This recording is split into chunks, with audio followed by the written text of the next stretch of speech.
इस वीडियो में हम लोग इक्विलिब्रियम ये टॉपिक स्टार्ट कर रहे हैं।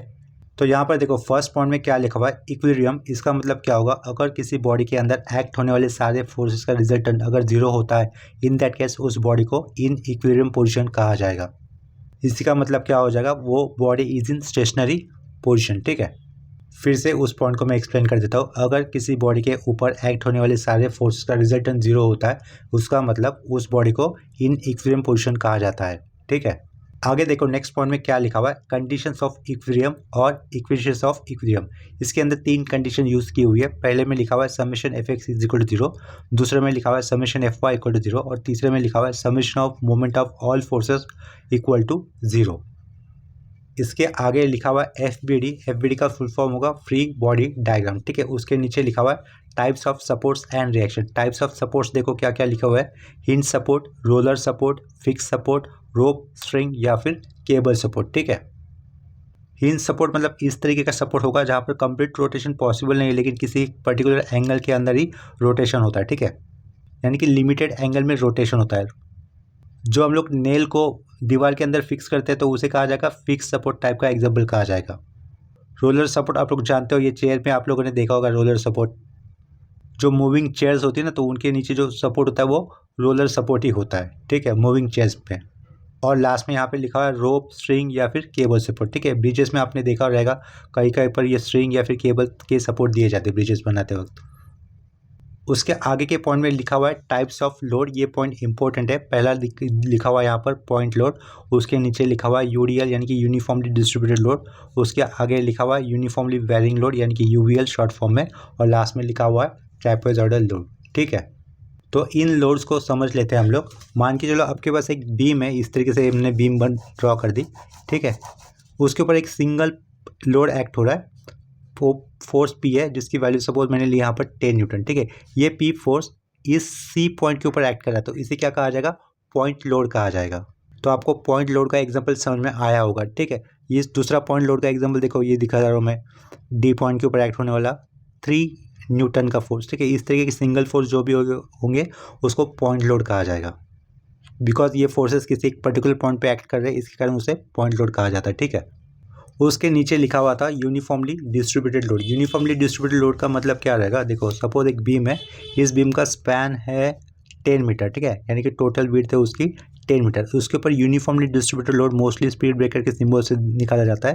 तो ये मैंने यूनिफॉर्मली डिस्ट्रीब्यूटेड लोड निकाला, जिसकी वैल्यू कैसे होगी, 2 न्यूटन पर मीटर है। वैल्यू क्या है, 2 न्यूटन पर मीटर। इसका मतलब क्या होगा, ये टोटल कितने स्पैन के ऊपर एक्ट कर रहा है, यूनिफॉर्मली डिस्ट्रीब्यूटेड लोड 10 मीटर के ऊपर एक्ट कर रहा है, जिसकी वैल्यू कितनी है, 2 न्यूटन पर मीटर। तो इसका सिंगल लोड कितना बनेगा, 10 इंटू 2। ठीक है, जितने स्पैन के ऊपर एक्ट कर रहा है उसको उसके यूनिफॉर्मली डिस्ट्रीब्यूटेड लोड वाली वैल्यू से मल्टीपल कर देंगे। 10 इंटू 2 कितना होगा, 20। जो 20 आएगा वो सिंगल लोड होगा, वो कहाँ पे एक्ट करेगा, इस 10 मीटर के सेंटर में एक्ट करेगा। ठीक है, यानी कि ए पॉइंट से 5 होगा और बी पॉइंट से 5 होगा, तो उसका सिंगल पॉइंट लोड इस तरीके से बनाएंगे हम लोग, 20 न्यूटन लिखेंगे। ठीक है, इधर से कितना एक्ट करेगा, वो 5 मीटर पॉइंट ए से। ठीक है, तो ये हो जाएगा किस चीज़ के लिए, यूनिफॉर्मली डिस्ट्रीब्यूटेड लोड के लिए सर्कल के अंदर किया हुआ। अभी देख लेते हैं यूनिफॉर्मली वेरिंग लोड का एग्जांपल किस तरीके से आएगा। मान के चलो सेम बीम लेता हूँ मैं, ए टू बी लेता हूँ। ठीक है, वो 10 मीटर की ले रहा हूँ मैं, इधर से लेकर इधर तक का। अब ये यूनिफॉर्मली वायरिंग लोड होता है। जब भी इस तरीके का ट्रायंगल आता है तो उसको क्या कहा जाता है, यूनिफॉर्मली वायरिंग लोड। और लोड के अंदर आने जो आपको लोड रहेगा ना, तो उसके कारण उसके अंदर इस तरीके से एरो बनाया जाता है। ठीक है, ट्रायंगल का एग्जांपल मतलब क्या हो जाएगा, यूनिफॉर्मली वायरिंग लोड हो जाएगा। ठीक है, अभी देखो इधर इस वाले कॉर्नर पे हमें वैल्यू दी होगी, इस केस में वो ले लेता हूँ मैं, 2 ही लेता हूँ, 2 न्यूटन पर मीटर ले लिया। ठीक है, 2 न्यूटन पर मीटर ले लिया। अभी आप लोग क्या करोगे, ऐसे केस में हमें सिंगल लोड बनाना है, सिंगल यूनिफॉर्मली वायरिंग लोड से सिंगल लोड बनाना है।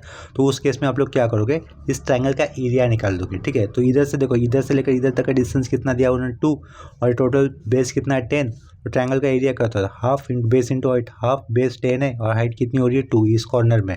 ठीक है, हमेशा एक कॉर्नर वाला इस साइड दिया रहेगा ट्रायंगल के यूनिफॉर्मली वेरिंग लोड के अंदर, इस तरीके से हाइट आपको ये हमेशा गिवन होगा, जो कितना इस केस में मैंने लिया हुआ 2।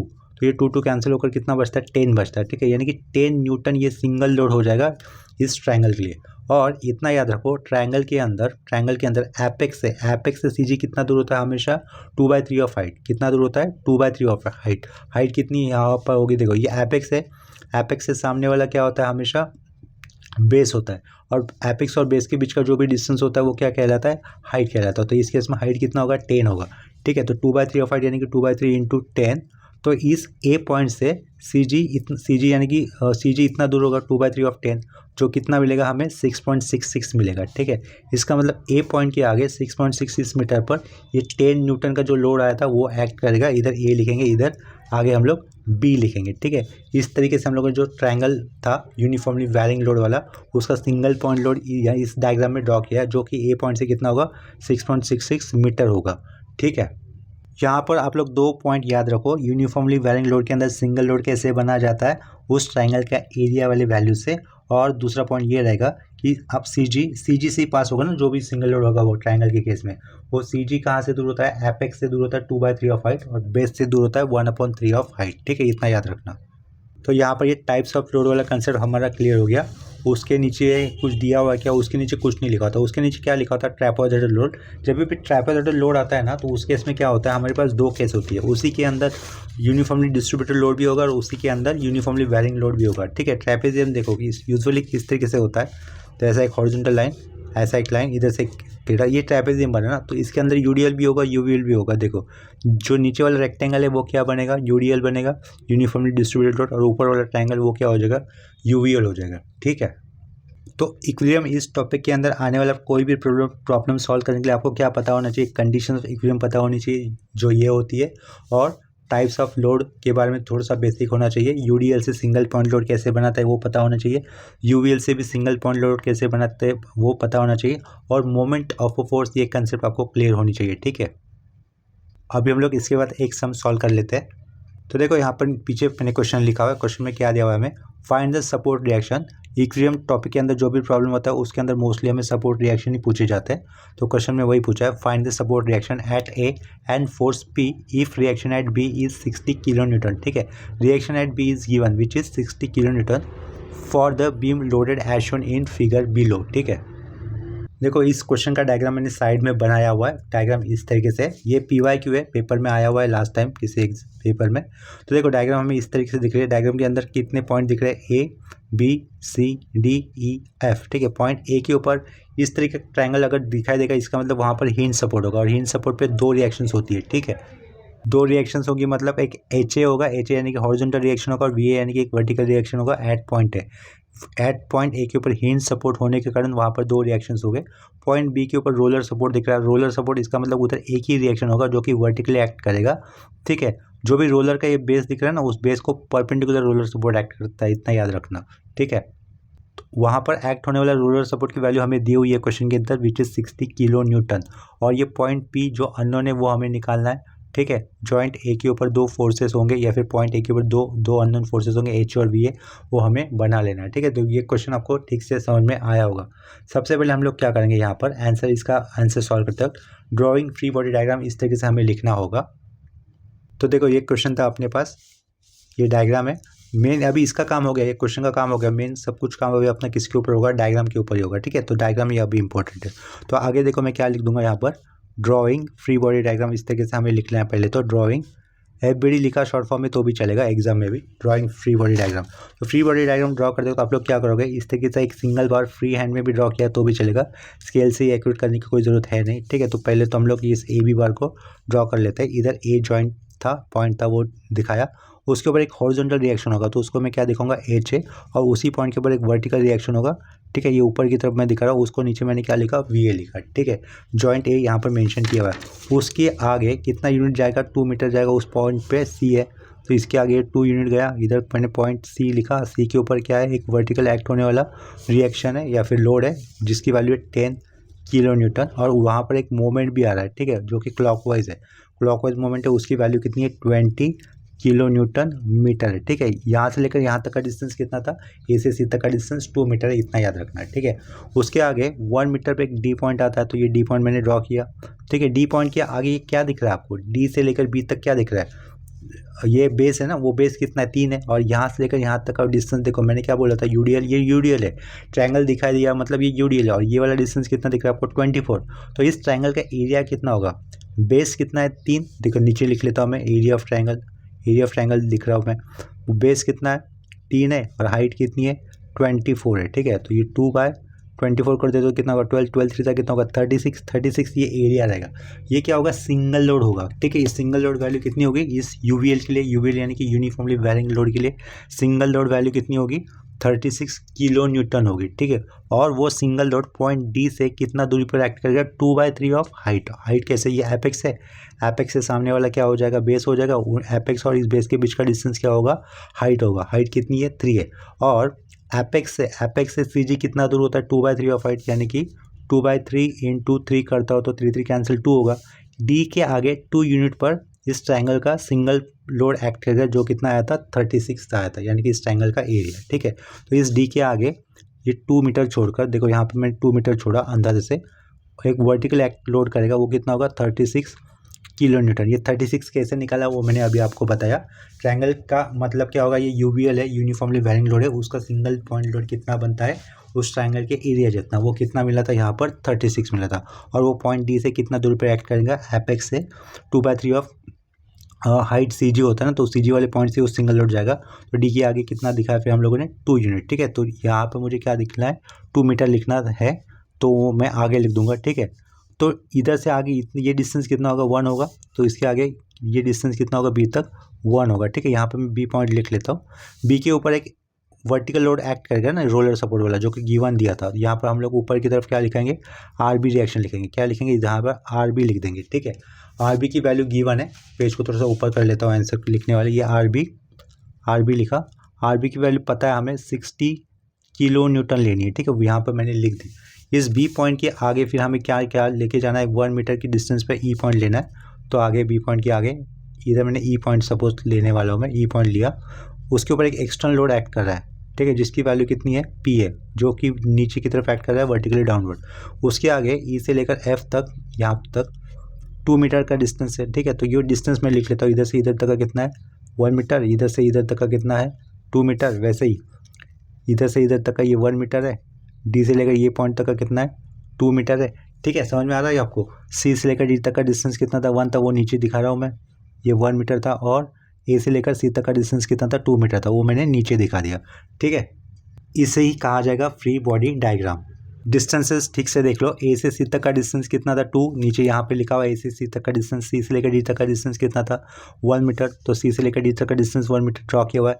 डी से लेकर बी तक का डिस्टेंस था टोटल 3 था, लेकिन इसके अंदर डी 2 और बी के बीच में यूवीएल दिख रहा है, यूवीएल का सिंगल पॉइंट लोड 36 आया, जो कि डी के आगे कितना होगा 2 मीटर होगा, ठीक है। वो कैसे होगा वो मैंने बता दिया आपको। डी के आगे ई ये पॉइंट 1 मीटर की डिस्टेंस है, देखो 1 मीटर डिस्टेंस, ई के ऊपर एक एक्सटर्नल लोड दिखाला और ई और एफ का बीच का डिस्टेंस 2 मीटर है, वो सब कुछ दिखा दिया, ठीक है। बीम को हम लोग चाहते हैं तो डार्क कर सकते हैं, तो इस बीम को मैं डार्क कर देता हूँ। इसके बाद आपको क्या करना होगा by using condition of equilibrium, इस तरीके से स्टेटमेंट देना, या फिर नहीं लिखा तो भी चलेगा।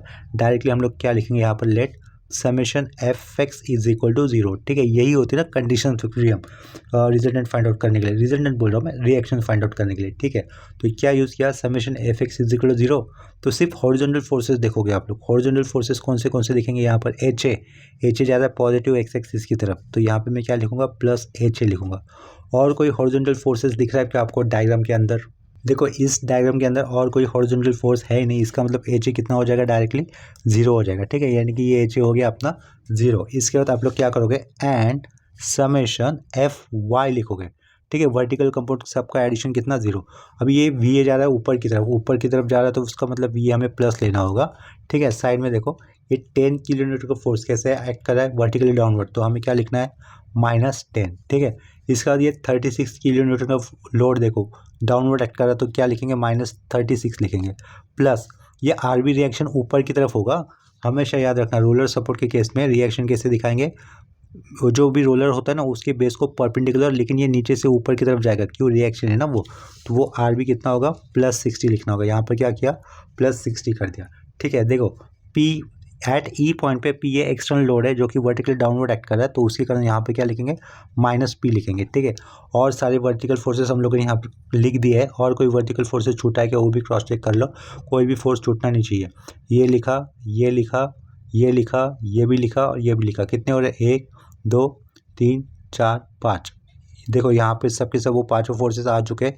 इक्वल टू कितना लिखना होगा हमें आगे 0 लिखना होगा, ठीक है। जो नॉन वैल्यूज है हम लोग उसे इक्वल टू के आगे रख देंगे मतलब कैलकुलेट करके जो नंबर बन रहा है वो इक्वल टू के आगे लिखूंगा, V A minus P is equal to, ठीक है, 60 माइनस 36 और माइनस कितना करना है हमें 10 कर देना है। तो उसका आंसर देखते हैं कितना आता है। उसका आंसर हमें मिलेगा 14 माइनस 14 मिल जाएगा। ये आंसर लेफ्ट साइड में अगर कैलकुलेट करते हैं तो वो +14 आ रहा है, लेकिन इक्वल टू के आगे जाएगा तो क्या होगा, -14 हो जाएगा, ठीक है। इसे नंबर कर देते हैं नंबर 1 से। इसके बाद हम लोग क्या करेंगे, नेक्स्ट केस में हम लोग क्या करेंगे, ये एंड लिखेंगे, summation of moment of all forces. कोई भी पॉइंट लिख सकते हैं हम लोग इधर, लेकिन मैं पॉइंट ए ही लेता हूँ, ए वाला, ठीक है। ऐसा पॉइंट लोगे जहाँ से अननोन फोर्सेस पास होते हो, ठीक है। तो अननोन फोर्सेस वी ए से पास हो रहा है, तो उसके कारण मैं मोमेंट ले रहा हूँ अबाउट पॉइंट ए। आप लोग कोई भी पॉइंट ले सकते हो, चलेगा, जिसका मोमेंट कितना होगा, 0 होगा as per condition of equilibrium, ठीक है। तो मोमेंट हमने यहाँ पर 0 लिया। तो देखो डायग्राम के अंदर जितने भी फोर्सेस होंगे उनका क्या निकालना है, अभी मोमेंट निकालना है अबाउट पॉइंट ए, ठीक है। तो याद रखना, जो डायग्राम हम लोगों ने फ्री बॉडी डायग्राम बनाई थी वहीं से आप लोग उसका ही रेफरेंस लोगे, ठीक है। मेन अभी एक्चुअल डायग्राम का यूज़ नहीं होने वाला। इधर ध्यान दो, ये V a force A point से पास हो रहा है, एच ए ये फोर्स भी ए पॉइंट से पास हो रहा है, तो इसके कारण वी ए और एच ए ये दोनों फोर्सेस है पॉइंट ए से ही पास हो रहे हैं, तो इसका कारण उनका मोमेंट नहीं आएगा। अगर कोई फोर्स का line of action moment centre से ही पास होता है तो उस फोर्स का मोमेंट नहीं आता है, ठीक है। अभी देखो ये 10 किलोमीटर का फोर्स है, ठीक है। वो अबाउट पॉइंट कैसे घूमेगा, देखो 10 किलोमीटर का फोर्स नीचे जाएगा, नीचे, भले ही इसका नेचर नीचे जाने वाला हो, फोर्स का नेचर बोल रहा हूँ मैं, लेकिन वो अबाउट पॉइंट घूमेगा कैसे, क्लॉकवाइज घूमेगा ना। घूमने वाला नेचर देखना हमें, रोटेट होने वाला, क्लॉकवाइज घूमेगा, और क्लॉकवाइज मोमेंट हम लोगों ने क्या लिया था, प्लस लिया था। और इस 10 किलोन्यूटन के फोर्स की मोमेंट वैल्यू कितनी होगी, अबाउट पॉइंट है, ये नीचे जाएगा तो फोर्स का वैल्यू लिखना है इंटू डी लिखना है। डी कितना था, यहाँ से ए से लेकर सी तक का डिस्टेंस 2 था ना, तो 10 इंटू क्या लिखेंगे, 2 लिखेंगे, ठीक है, मोमेंट लिखते वक्त। तो यहाँ पर 10 किलोन्यूटन इस फोर्स का मोमेंट अबाउट पॉइंट कितना मिलेगा, 10 इंटू 2 वैल्यू वाला होगा, ठीक है। उसके बाद देखो, अब ये रेडीमेड दिया है ना उन्होंने ऑलरेडी सिस्टम के अंदर, जो कि कितना है 20, तो उसका भी डायरेक्टली हम लोग +20 लिख देंगे, ठीक है। इतना क्लियर हो गया। अभी देखो ये 36 किलो न्यूटन का फोर्स एक्ट हो रहा है वर्टिकली डाउनवर्ड एक्ट हो रहा है ये फोर्स, लेकिन उसके कारण उसको निगेटिव नहीं लेंगे, ये क्लॉकवाइज घूम रहा है। कैसे, अबाउट पॉइंट ए कैसे घूमेगा, क्लॉकवाइज। देखो 36 किलोमीटर के पीछे मैंने ये पेन लगा दिया, मतलब 36 किलोमीटर का फोर्स ऐसा नीचे जाएगा, लेकिन घुमाना है ना उसको अबाउट पॉइंट है, तो ये क्लॉकवाइज घूमेगा। तो उसका नेचर हम लोगों ने फर्स्ट लेक्चर से कोऑर्डिनेटेड फोर्सेस इस टॉपिक के अंदर मूवमेंट को, मैंने क्लॉकवाइज मूवमेंट को क्या लिया था, प्लस लिया था। ये क्लॉकवाइज मूवमेंट मुझे क्या लेना होगा, प्लस लेना होगा, ठीक है। मोस्ट ऑफ द सर लोग क्या करते हैं, क्लॉकवाइज मूवमेंट को नेगेटिव लेते हैं, उससे कोई फ़र्क नहीं पड़ेगा। जो आप लोगों ने स्टार्टिंग में कंसिडर किया है वही रखा करो, ठीक है, हमेशा। तो ये 36 किलोमीटर का फोर्स नीचे जाएगा तो अबाउट पॉइंट रोटेट होगा, तो क्लॉकवाइज रोटेट होगा, तो उसका साइन हमने क्या लिखना है यहाँ पर, प्लस, ठीक है। 36 ये फोर्स की वैल्यू होगी इनटू, अभी इस 36 किलोमीटर के फोर्स की लाइन ऑफ एक्शन का ए पॉइंट से मिला हुआ डिस्टेंस कितना होगा, देखो यहाँ तक 3 है, 3 के आगे 2 है, यानी कि कितना मिलेगा, 5 होगा। इतना क्लियर हुआ होगा, ठीक है। माइनस क्या करूँगा भैया, 5 लिखा, इंटू 5 क्या हुआ, माइनस 60 किलोमीटर का फोर्स, यानी कि रिएक्शन ये एड बी, ठीक है। वो 60 वाला उल्टा घूम रहा है ना, अबाउट पॉइंट है, देखो ये बी पॉइंट के ऊपर एक्ट होने वाला आर बी रिएक्शन, ठीक है, 60 है जिसकी वैल्यू, जो अबाउट पॉइंट है कैसे घूमेगा, उल्टा। इसका एरो ऊपर की तरफ है, तो अबाउट पॉइंट है घुमाना है तो ऐसा उल्टा होकर ही जाएगा। तो उसका डिस्टेंस कितना होगा, यहाँ से लेकर यहाँ तक का 3 और इसके आगे 3, यानी कि कितना हो जाएगा, 6 होगा। तो -60 इंटू क्या लिखेंगे, 6 लिखेंगे, ठीक है। ये पी फोर्स अबाउट पॉइंट है कैसे घूमेगा, क्लॉकवाइज घूमेगा, तो पी इंटू कितना करोगे आप लोग, इधर से इधर तक का 3, इधर से इधर तक का 3 में ये 1 मिलाना होगा, यानी कि 7 होगा, प्लस पी इंटू 7 होगा, तो प्लस इधर प्लस कर दिया, पी इंटू क्या कर दिया 7 इज इक्वल टू 0, क्योंकि अभी और कोई फोर्स नहीं बचा है जिसका मोमेंट हम लोग निकाल सकते हैं, ठीक है। कितने फोर्सेस का मोमेंट आएगा, वी और एच ए का तो मोमेंट नहीं आएगा, बिकॉज दोनों फोर्सेस का लाइन ऑफ एक्शन यहीं से पास हो रहा है। इसका निकाला, ये तो ऑलरेडी दिया हुआ मोमेंट लिखा, इसका निकाला और पी का भी निकाला, ठीक है। इज इक्वल टू क्या कर दिया हम लोग, 0 कर दिए। इसके बाद ये P7 लिखा हुआ ये, इसके बाद देखो 10 इंटू 2 20 होगा, ये 20 40 हो जाएगा, 36 इंटू 5 और ये -60 इंटू 6, इस नंबर को कैलकुलेट कर लेते हैं, ठीक है। अगर वो नंबर नेगेटिव आता है तो उसको इक्वल टू के आगे रख लेंगे। लेफ्ट साइड में ये जो पी नंबर दिख रहे थे ना, उसका कैलकुलेशन करने पर हमें वैल्यू कितनी मिल रही थी, -140 मिल रही थी, प्लस ये क्या था, P इंटू 7 था इक्वल टू 0, ठीक है। तो प्लस P इंटू 7 पीछे रखा, इक्वल टू 140 आगे लेके आए, तो यहाँ से हमें P की वैल्यू कितनी मिलेगी, 20 किलो न्यूटन मिलेगी, ठीक है। तो P की वैल्यू हम लोगों ने लिख दी यहाँ पर 20 किलो न्यूटन। और ऊपर देखो इक्वेशन 1 हम लोगों ने लिखा हुआ था जिसमें क्या था V A minus P is equal to -14 लिखा हुआ था ना। तो ये माइनस पी इक्वल टू के आगे जाएगा तो क्या होगा +20 हो जाएगा। ठीक है, माइनस पी इक्वल टू के आगे जाएगा तो प्लस पी, और प्लस पी मतलब पी की वैल्यू कितनी 20 माइनस 40, तो वी ए कितना मिलेगा डायरेक्टली हमें 6 मिलेगा। ठीक है, तो यहाँ पे आगे क्या लिखूँ मैं, फ्रॉम इक्वेशन 1 लिख लेता हूँ, डायरेक्टली लिखता हूँ V A is equal to what 6 kilonewton लिखना है हमें, तो इसे अंडरलाइन कर देंगे हम लोग। ठीक है, वी ए का मतलब क्या होगा, रिएक्शन एट ए होगा, यानी कि आर ए कितना होगा, R A equal to V A equal to कितना होगा 6 किलो न्यूटन। और ये कहाँ पे एक्ट करेगा, ऊपर की तरफ, तो वो हम लोग एरो दिखा देंगे। ठीक है, यहाँ पर एच ए तो ऑलरेडी 0 था ना, वो हमें फर्स्ट केस में मिला था, तो इसके कारण उसका मतलब एरो कुछ होगा नहीं, इसकी वैल्यू चाहता तो मैं लिख सकता हूँ 0 किलो न्यूटन होगा। ठीक है, देखो यहाँ पर हम लोगों ने वी ए की डायरेक्शन ऊपर की तरफ अज्यूम की है। ठीक है, अगर हमारी ये अज्यूम की हुई डायरेक्शन रॉन्ग होती थी तो हमारा एक्चुअल लास्ट में आंसर नेगेटिव आता था, -6 किलो न्यूटन आता था। ठीक है, लेकिन अज्यूम किया हुआ डायरेक्शन एक्चुअल वाले आंसर के सही होता है, तो इसका मतलब हमें फाइनल आंसर भी प्लस में मिलता है। बस इतना सा थोड़ा सा डिफरेंस होता है। तो इस क्वेश्चन के अंदर ये आर ए रिएक्शन और ये पी का ही वैल्यू पूछा था ना, तो वो वाला काम अपना हो गया, तो इधर ये क्वेश्चन कंप्लीट हो जाता है। इसके बाद सेम कंसेप्ट के ऊपर और एक क्वेश्चन कर लेते हैं। इसके बाद वाला क्वेश्चन देखो मैंने यहाँ पर डायरेक्टली पेपर में से लिया हुआ है। क्वेश्चन के अंदर देखो क्या पूछा है, find the reaction at the support A and B for the given beam shown in figure. ठीक है, डायग्राम को ठीक तरीके से देख लेना, मैं क्वेश्चन को फिर से नहीं ड्रॉ कर रहा हूँ यहाँ पर, डायरेक्टली मैं इसका फ्री बॉडी डायग्राम बनाने वाला काम करूँगा। इधर ध्यान देना, जॉइंट ए के ऊपर, कि जॉइंट कहो या ऐसे पॉइंट कहो, उसके ऊपर क्या होगा, हिंज सपोर्ट होगा। ठीक है, इस तरीके का रिएक्शन जो भी सिंबल होता है ना नीचे हैश लगाने वाला, हिंज सपोर्ट होता है, यानी कि जॉइंट ए के ऊपर या फिर पॉइंट ए के ऊपर दो रिएक्शंस होगी, एच ए और वी ए। ठीक है, और ये पॉइंट बी के ऊपर एक पॉइंट लोड आया हुआ है वर्टिकली डाउनवर्ड एक्ट करने वाला। पॉइंट सी के ऊपर हमें क्या दिख रहा है, क्लॉकवाइज मूवमेंट दिख रहा है। यहाँ पर ये 1 मीटर हाइट है, डी से लेकर एफ की 1 मीटर हाइट है, एफ से लेकर जी तक का 1 मीटर का डिस्टेंस है। जॉइंट जी के ऊपर या फिर पॉइंट जी के ऊपर एक इंक्लाइन लोड एक्ट कर रहा है थर्ड क्वाड्रेंट के अंदर, जिसकी वैल्यू 100 किलो न्यूटन, और इंक्लिनेशन उसका ग्राउंड के साथ कितना है, 60 डिग्री का है। और जॉइंट ई के ऊपर या फिर पॉइंट ई के ऊपर एक रोलर सपोर्ट हमें आते हुए दिख रहा है। ठीक है, तो हम लोग क्या करेंगे, इसका पहले फ्री बॉडी डायग्राम बना लेंगे। स्पैन देखो, ए से लेकर बी तक का जो भी स्पैन है कितने मीटर का, वो 3 मीटर का है, उसके ऊपर यूडीएल एक्ट होते हुए दिख रहा है। यूडीएल मैंने पहले ही बताया था ना, स्पीड ब्रेकर जैसे दिखाया जाता है। तो इस यूडीएल की हमें क्या करनी होगी, सिंगल पॉइंट लोड वैल्यू निकालनी होगी।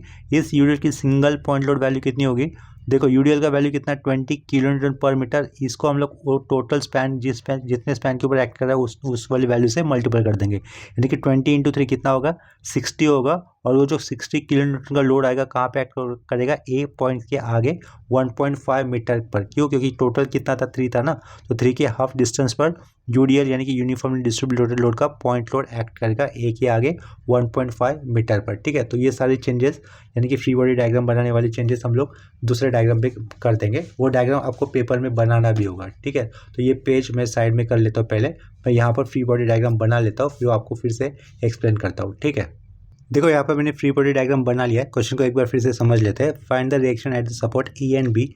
ए जॉइंट के ऊपर हिंज सपोर्ट होने के कारण दो रिएक्शन होगी, एच ए और वी ए। ठीक है, दोनों हम लोग टूवर्ड्स द पॉइंट दिखाएंगे। देखो यहाँ पर ए जॉइंट के ऊपर, पॉइंट के ऊपर मैंने एच ए हॉरिजॉन्टल रिएक्शन और वी ए वर्टिकल रिएक्शन दोनों टूवर्ड्स द पॉइंट दिखा हुआ है। अगर ये मेरे अज्यूम किए हुए डायरेक्शन रॉन्ग होंगे तो मुझे एच ए नेगेटिव वैल्यू आएगी और वी ए की भी वैल्यू नेगेटिव आएगी। लेकिन मेरे ये अज्यूम किए हुए डायरेक्शन राइट होंगे तो मुझे एच ए की वैल्यू प्लस होगी और वी ए की भी वैल्यू प्लस होगी। ठीक है, ये पॉइंट समझ लो आप लोग। ये सपोर्ट रिएक्शन, सॉरी ये रोलर रिएक्शन है, रोलर सपोर्ट रिएक्शन है, जो कि हमेशा हमें रोलर वाले पार्ट को हमेशा परपेंडिकुलर दिखाना होता है। ठीक है, और जहाँ पे रोलर होता है उसकी तरफ ही दिखाना होता है। रोलर यहाँ पे दिख रहा है तो नीचे से ऊपर ही जाएगा ना, सपोर्ट रिएक्शन है तो देखो ये आर ई रिएक्शन दिखाया मैंने ई वाले पॉइंट के ऊपर। ठीक है, दिखाई दे रहा है। अभी देखो ये जो स्पीड ब्रेकर जैसा पार्ट दिख रहा है ना, उसे हम लोग कहेंगे यूडीएल। यूडीएल 20 × 3 के 3 मीटर के स्पैन के ऊपर एक्ट कर रहा था, तो 20 × 3 60 किलो न्यूटन का सिंगल लोड बनेगा। वो पॉइंट ए से कहाँ पे एक्ट करेगा, 1.5 मीटर। जो टोटल 3 था ना, 3 के आधा डिस्टेंस 1.5, तो वो ए से आगे 1.5 मीटर पे एक्ट करेगा। ठीक है, वो 60 किलो न्यूटन का हमने यहाँ पर दिखा दिया। बाकी का डायग्राम हम लोगों ने एज इट इज ड्रॉ कर दिया है।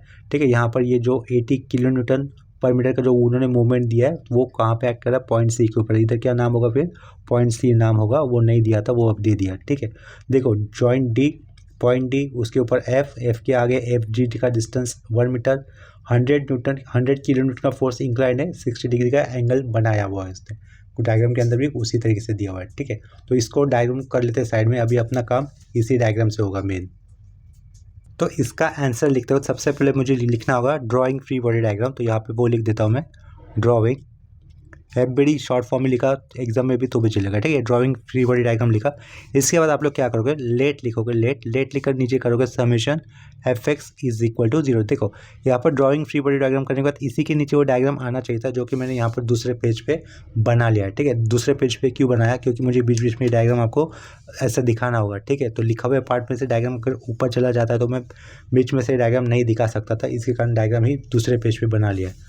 क्या लिखा है, summation F X is equal to 0। तो इस डायग्राम के अंदर जितने भी हॉरिजॉन्टल फोर्सेस होंगे उन सब का एडिशन आपको दिखाना है इक्वल टू 0। तो इस डायग्राम के अंदर आने वाले हॉरिजॉन्टल फोर्सेस देखो कौन सा होगा, ये एच ए होगा। एच ए एक्ट कर रहा है अलॉन्ग पॉजिटिव एक्स एक्सिस, तो उसका नीचे हमें लेना होगा प्लस, ये क्या लिखा, प्लस एच ए लिखा। एच ए का डायरेक्शन मैंने पॉजिटिव एक्स एक्सिस ये अज्यूम किया अपनी तरफ से, मैं इसको पीछे भी लिख सकता था, ठीक है, लेकिन हमने एज्यूम किए हुए एक्चुअल डायरेक्शन से अगर फाइनल आंसर अपोजिट साइन में आता है तो इसका मतलब हमारा अज्यूम डायरेक्शन उल्टा होगा, ठीक है।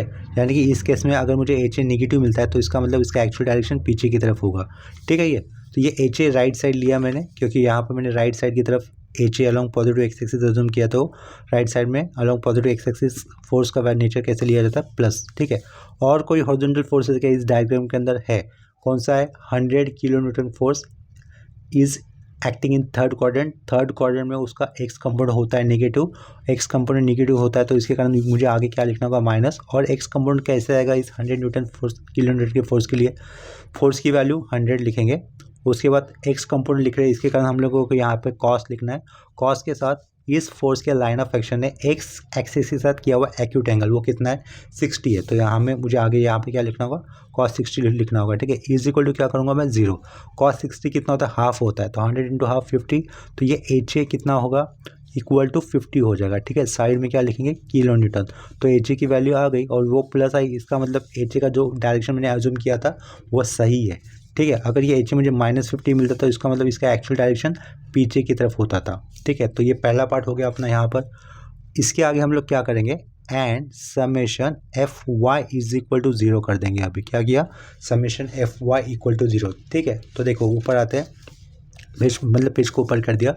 सिर्फ वर्टिकल फोर्सेस की तरफ आपको ध्यान देना। अभी वी ए जा रहा है ऊपर की तरफ, तो क्या लूँगा मैं यहाँ पर, प्लस वी ए लिखूँगा। प्लस होता है तो बाय डिफ़ॉल्ट वो उसे प्लस साइन देने की ज़रूरत नहीं होती।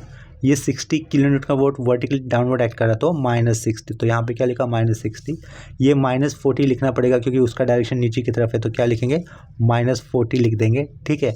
और ये देखो, ये अभी कौन सा, इस 100 किलो न्यूटन फोर्स का वर्टिकल कंपोनेंट एक्टिंग नीचे की तरफ ही एक्ट करेगा, because this 100 kilo Newton force is acting in third quadrant, तो उसका वर्टिकल कंपोनेंट नीचे ही आएगा, ठीक है। तो वो फोर्स की वैल्यू कितनी होगी, वर्टिकल कंपोनेंट लिखेंगे ना तो वो माइनस होगा फोर्स की वैल्यू।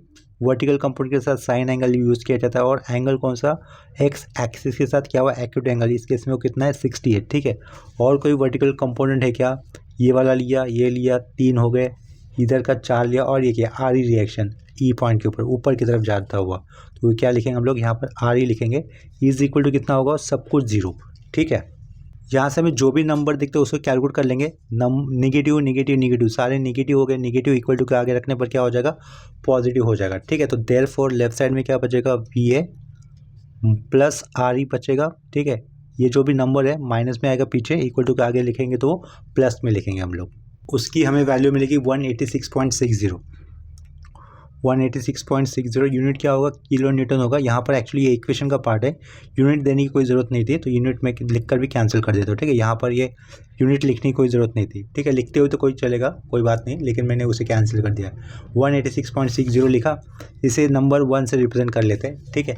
इसके बाद एंड लिखकर हमें क्या करना होगा, summation of moment of all forces about any point ले सकते हैं हम लोग, लेकिन मैं ऐसा पॉइंट सेलेक्ट करूँगा मोमेंट लेते वक्त जहाँ से maximum number of unknown forces जाते हो, ठीक है। मोमेंट लेते वक्त ऐसा पॉइंट हमें सेलेक्ट करना होता है जहाँ से maximum number of unknown forces जाते हो। तो एच ए और वी ए के अंदर वी ए अननोन है, एच ए हमें पता है, तो मैं अबाउट पॉइंट ए भी लिख सकता हूँ, या फिर about point moment about point ई भी ले सकता हूँ, या फिर कोई भी पॉइंट चलेगा जिसके अराउंड आप लोग मोमेंट ले सकते हो, वो आपकी चॉइस होगी, ठीक है। तो मैं यहाँ पर moment about point A select कर रहा हूँ। तो एच ए का मोमेंट अबाउट पॉइंट ए नहीं आएगा क्योंकि एच ए का लाइन ऑफ एक्शन ए से पास हो रहा है। वी ए इस फोर्स का भी मोमेंट अबाउट पॉइंट ए नहीं आएगा क्योंकि वी ए इस फोर्स का line of action A point से पास हो रहा है। 60 किलो न्यूटन का फोर्स अबाउट पॉइंट ए कैसे मोमेंट क्रिएट करेगा, क्लॉकवाइज, भले ये फोर्स हो नीचे जा रहा हो उसकी वैल्यू नेगेटिव है, लेकिन क्लॉकवाइज मोमेंट क्रिएट करेगा ना वो, ऐसा क्लॉकवाइज घूमने वाला अबाउट पॉइंट ए। और क्लॉकवाइज मोमेंट हम लोगों ने क्या कंसिडर किया है, पॉजिटिव, तो इसकी वैल्यू क्या होगी, मोमेंट की वैल्यू क्या होगी, 60 किलो न्यूटन इस फोर्स की, 60 इंटू दिस डिस्टेंस 1.5, ठीक है। तो मोमेंट, ये summation F summation of moment of all forces equal to कितना लेना होता है, 0 लेना होता है, वो आगे 0 लिखा। तो पहले हम लोग 60 किलो न्यूटन इस फोर्स का मोमेंट लिखेंगे, वो कितना होगा यहाँ पर 60 इंटू 1.5, क्लॉकवाइज होने के कारण आगे प्लस साइन बाय डिफ़ॉल्ट होगा, ठीक है। उसके बाद ये 40 किलो न्यूटन का फोर्स भी अबाउट पॉइंट ए कैसे घूमेगा, क्लॉकवाइज घूमेगा, और उसका ए से डिस्टेंस कितना होगा, 3 होगा, ठीक है। तो आगे क्या लिखेंगे, प्लस 40 फोर्स की वैल्यू इंटू डिस्टेंस कितना है 3, एफ इंटू डी होता है मोमेंट, ठीक है। क्लॉकवाइज होने के कारण इसके आगे प्लस लिखा हुआ है, ठीक है। ये एक सिस्टम के अंदर रेडीमेड दिया हुआ मोमेंट एट पॉइंट सी, जो कितना है 80 किलो न्यूटन पर मीटर है, क्लॉकवाइज नेचर है, तो क्या लिखेंगे, प्लस को प्लस 80 लिखेंगे, ठीक है।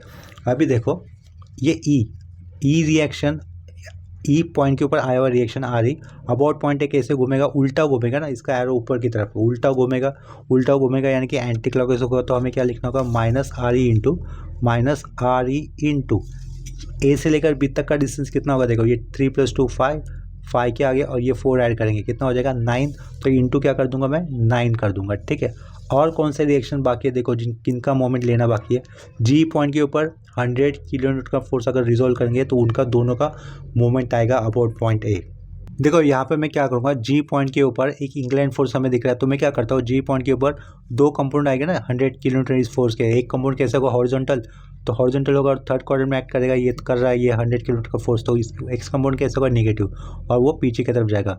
तो ये एक्स कंपोनेंट में यहाँ पे दिखा रहा हूँ, ये कितना होगा 100 कॉस 60 होगा, ठीक है। और इसका वर्टिकल कंपोनेंट ऊपर से नीचे की तरफ आएगा जी पॉइंट पे, वो कितना होगा 100 साइन 60 होगा, ठीक है। ये ऊपर से नीचे आ रहा है जी पॉइंट पे, और ये जी पॉइंट पे लेफ्ट साइड जा रहा है, तो इन दोनों फोर्स का मोमेंट अबाउट पॉइंट ए निकलेगा कैसे, और उनकी वैल्यू क्या होगी, देखो ये 100 कॉस 60 का हॉरिजॉन्टल कंपोनेंट है जो कि ऐसा जाएगा, वो कितना ऊपर डिस्टेंस है, डी के ऊपर कितना है, डी के ऊपर 1 मीटर है, ठीक है। तो इसका मोमेंट क्या होगा, और इसका मोमेंट अगर ये लाइन ऐसी जा रही है पीछे अबाउट पॉइंट ए घूमेगी, तो वो कैसे घूमेगी, उल्टी घूमेगी मतलब एंटी क्लॉकवाइज घूमेगी, ठीक है। इसका मतलब उस इस 100 cos 60 ये जो फोर्स है उसका नेचर, उसका मोमेंट अबाउट पॉइंट ए कैसा आएगा, उल्टा घूमने वाला आएगा ना, उल्टा घूमने वाला होगा, तो उसका मतलब हमें क्या लेना होगा, माइनस साइन लेना होगा, ठीक है। तो यहाँ पर -100 cos 60 इंटू, अभी देखो ये 100 cos 60 का फोर्स ऐसा जाएगा पीछे, उसकी लाइन ऑफ एक्शन का ए से डिस्टेंस कितना होगा 1 मीटर जितना, यानी कि एफ डी जितना होगा, तो इसके कारण यहाँ पर क्या लिखेंगे, इंटू 1 कर देंगे, ठीक है। अभी ध्यान दो पॉइंट जी के ऊपर एक वर्टिकल कंपोनेंट आया हुआ है इस 100 किलो न्यूटन इस फोर्स का, वो जी पॉइंट से नीचे की तरफ जाएगा, वो फोर्स की वैल्यू कितनी है 100 साइन 60, नीचे की तरफ जाएगा, लेकिन वो उसका मोमेंट अबाउट पॉइंट है कैसे क्रिएट होगा, क्लॉकवाइज, तो हमें क्या लिखना होगा यहाँ पर +100 साइन 60 इंटू कितना, देखो ए से लेकर डी तक का डिस्टेंस कितना दिख रहा है हमें, 3 2 2 7 है, ठीक है, 7, और डी के आगे ये कितना है 1 है, तो इंटू क्या करेंगे, इंटू 8 कर देंगे, इक्वल टू सब कुछ कितना होगा, ये 0 होगा, ठीक है। तो लास्ट वाले स्टेप से मिले हुए कैलकुलेशन से हमें क्या मिल जाएगा, ये आर ई मिल जाएगा। मैं क्या करूँगा नेक्स्ट स्टेप में, ये -r इंटू 9 लिखा हुआ है ना, उसे मैं इक्वल टू के आगे लिख लेता हूँ, तो क्या हो जाएगा +9 टाइम्स ऑफ आर ई हो जाएगा, प्लस इक्वल टू कर देता हूँ +9 इंटू आर ई लिख दिया, ठीक है। और ये वाले पार्ट को, ये देखो इसे मैंने जो अंडरलाइन किया वो वाले पार्ट को मैंने इक्वल टू के आगे लिख दिया, ये पार्ट इक्वल टू के आगे लेने के बाद जो भी पार्ट पीछे बचा हुआ था, इक्वल टू के पीछे बचा हुआ था, उसका मैं कैलकुलेशन कर क्या आंसर आ रहा है वो मैं यहाँ पे लिख दूंगा, ठीक है। तो लेफ्ट साइड में हमें आंसर मिलेगा 904.32, तो यहाँ इधर क्या लिखूंगा मैं 904.32, इस वैल्यू को हम लोग किससे डिवाइड करेंगे 9 से, तो हमें क्या मिल जाएगा आर ई रिएक्शन मिल जाएगा, यानी कि ई पॉइंट पे मिला हुआ रोलर सपोर्ट का रिएक्शन मिल जाएगा, ठीक है। पेज को थोड़ा सा ऊपर कर लेता हूँ, क्या करेंगे डायरेक्टली कर सकते हैं, 904.32 को मैं डिवाइड करूँगा 9 से, ठीक है। तो हमें देखो आंसर कितना मिल रहा है 100.48, तो डायरेक्टली अगर आप लोग तो राउंड अप करके 100 लिखना चाहते हो तो लिख सकते हो, लेकिन जो आंसर मुझे मिला है वो मैं लिख दूंगा, ठीक है। यूनिट क्या लिखूंगा, किलो न्यूटन। देखो किसी और स्टूडेंट को इसका आंसर 100.5 मिल सकता है, 100.7 मिल सकता है, या फिर किसी को 101 मिल सकता है, या फिर किसी को 100 मिला तो किसी को 99 भी मिल सकता है। इन सब केसेस इसका आंसर मतलब क्लोज टू एक्चुअल आंसर ही कंसिडर किया जाएगा, ठीक है। इसके मैकेनिज्म में कभी भी एक्यूरेट आंसर नहीं आते, अप्रोक्सीमेट आंसर ही आते हैं एक्चुअल आंसर के लगभग, यानी कि ±0.5 का डिफरेंस चलेगा। इसके आगे फ्रॉम इक्वेशन 1 हम लोग क्या निकाल सकते हैं, वी ए रिएक्शन निकाल सकते हैं, ठीक है। तो आगे हम लोग क्या लिखेंगे, फ्रॉम 1 लिख देंगे, फ्रॉम इक्वेशन 1 लिखा हुआ है। फ्रॉम इक्वेशन 1 डायरेक्टली हम लोग वी ए की वैल्यू कितनी होगी वो कैलकुलेट कर सकते हैं। देखो आर ई कितना मिला हमें, आर ई मिला है 100.48। ये आर ई इक्वल टू के आगे जाएगा तो कैसा होगा, माइनस होगा, और यहाँ पे क्या लिखा हुआ है 186.60 लिखा हुआ है।